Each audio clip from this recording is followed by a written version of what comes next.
वैसे तो उत्तराखंड के साथ बहुत सी स्पिरिचुअल स्टोरीज जुड़ी है।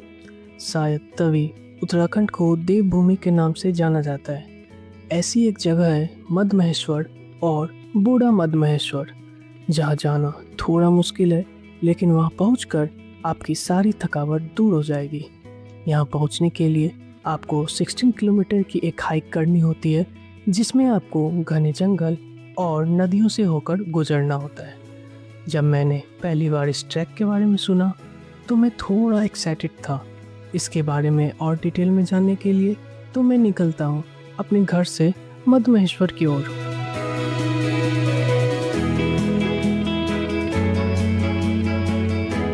जहाँ रास्ते में हमें धारी देवी मंदिर मिलता है।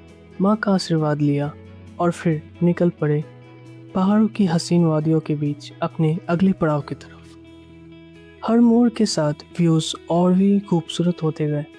कुछ देर की राइड के बाद हम पहुंच गए ऊखीमठ, जहां से इस सफ़र का असली एहसास शुरू होता है।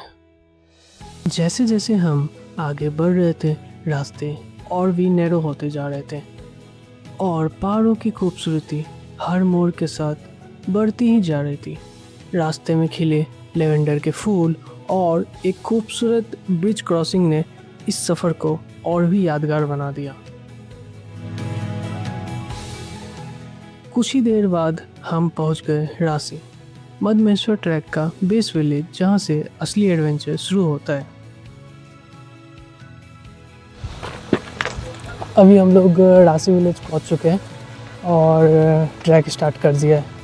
आप लोग ट्रैक देख सकते हो। जैसे मैं थोड़ा ट्रेल्स दिखा देता हूँ। शुरुआत के ट्रेल्स ही बता देते हैं कि आगे का सफ़र कितना खूबसूरत होने वाला है। यहाँ से ट्रैक का पहला गांव गोंडार रहता है और हर कदम के साथ माउंटेन्स अपना एक नया रूप दिखाने लगता है। ट्रैक की शुरुआत से ही ऐसे सीनिक माउंटेन व्यूज़ देखने को मिले कि हर कुछ देर बाद रुककर बस उन्हें देखने का मन कर रहा था।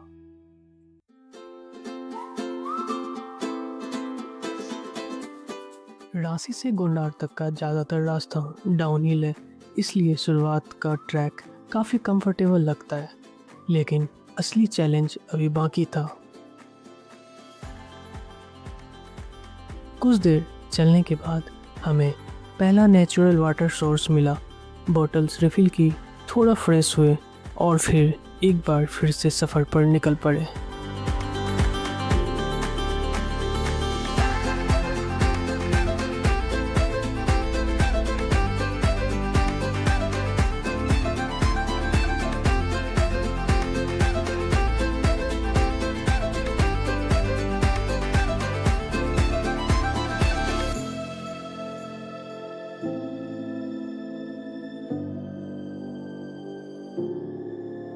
अभी हम लोग गोंडार विलेज से थोड़ा सा पहले यहाँ तक आए हैं। अभी तो डिसेंड ही चल रहा है ट्रेल और अभी गोंडार तक डिसेंड ही चलेगी। और अभी का मैं एक व्यू दिखाता हूँ आपको।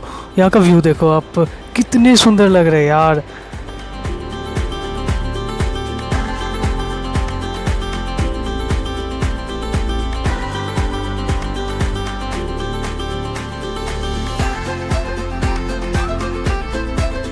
गोंडार से पहले रास्ता कभी हल्की चढ़ाई देता तो कभी डाउनहिल।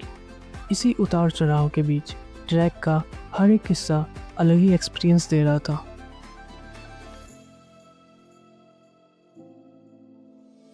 अब गोंडार हम लोग पहुँच चुके हैं, ये देख सकते हो यहाँ के गांव। अब गोंडार से अब आगे बढ़ रहे हैं, पता नहीं नेक्स्ट जगह कौन सी है, फिर देखते हैं।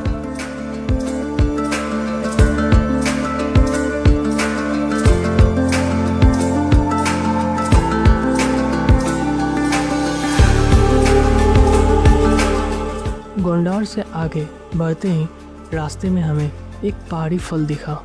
बस फिर क्या, मेरे दोस्तों ने तुरंत तोड़ लिया। हमने भी टेस्ट किया और सच बताऊं, ट्रैक के बीच उसका मज़ा ही अलग था। हम बंतोली गांव की तरफ बढ़ते ही जा रहे थे और फिर कुछ ही देर बाद सामने जो खूबसूरत नज़ारे खुले जिनकी हमने बिल्कुल भी उम्मीद नहीं की थी।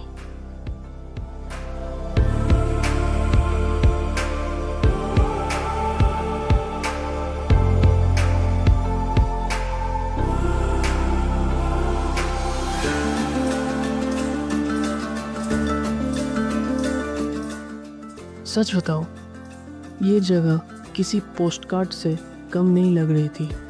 नीचे बहती नदी, चारों तरफ ऊंचे पहाड़, व्यूज़ इतने खूबसूरत थे कि कुछ देर बस वहीं रुकने का मन कर रहा था। फिर इस छोटी सी लकड़ी के ब्रिज से रिवर क्रॉस की और अपने सफ़र में आगे बढ़ गए।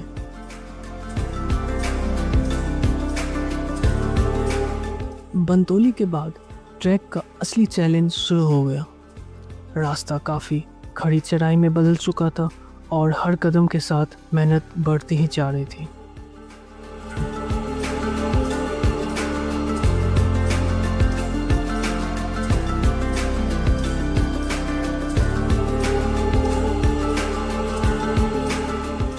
थोड़ी थोड़ी देर रुकते, सांस लेते और फिर दोबारा चल पड़ते।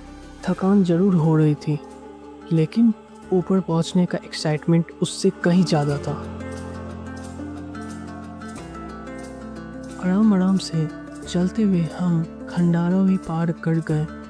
अब बस कुछ ही देर में नानू आने वाला था और हम अपनी मंजिल के और भी करीब पहुंच रहे थे।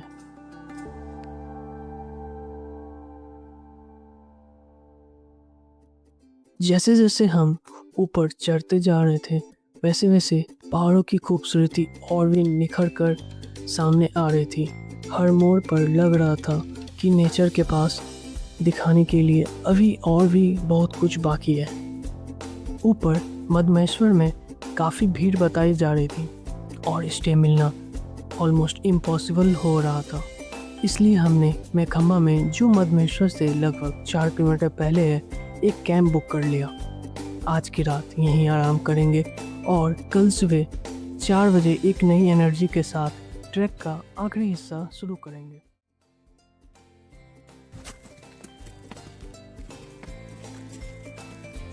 अगली सुबह 4 बजे हमने फिर से ट्रैक शुरू कर दिया।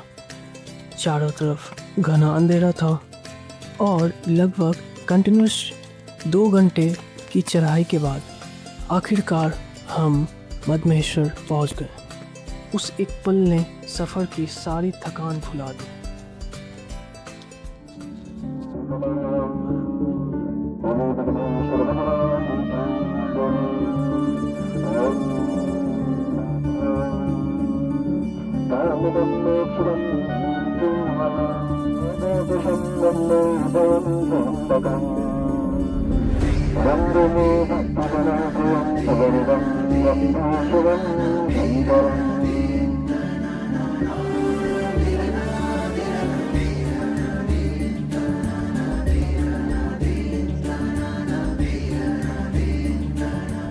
मंदिर के दर्शन किए, बाबा मधमेश्वर का आशीर्वाद लिया और बस कुछ देर उस सुकून को महसूस करते रहे जिसके लिए इतना लंबा सफ़र तय किया था।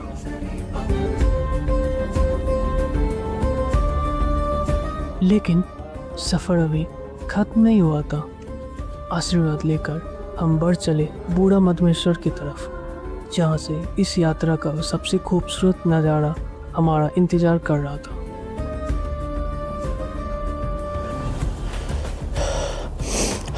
अभी हम लोग बूढ़ा मधमेश्वर का चढ़ाई स्टार्ट कर दिया और यहाँ पे यार बहुत खड़ी चढ़ाई है, एकदम स्टीप और बहुत थकावट भी हो रही है। ठीक है, और पहाड़ों के बीच से सूरज भी निकल गया। मैं आपको उसके व्यूज़ दिखाता हूँ, आप लोग देखो।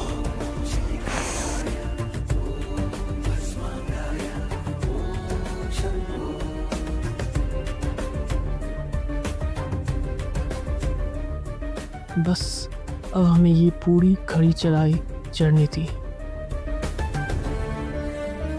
जैसे ही बूढ़ा मधमेश्वर की पहली झलक दिखी, सच बताऊं सारी थकान एक ही पल में गायब हो गई।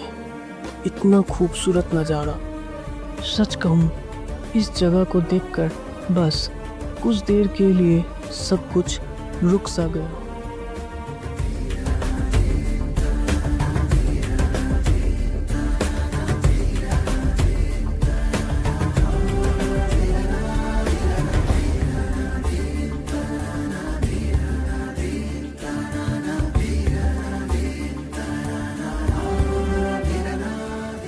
चारों तरफ हिमालयन माउंटेन्स, ग्रीन मिडोज और बीच में बूढ़ा मधमेश्वर। लग रहा था जैसे नेचर ने अपनी सबसे खूबसूरत पेंटिंग यहीं बना दी हो।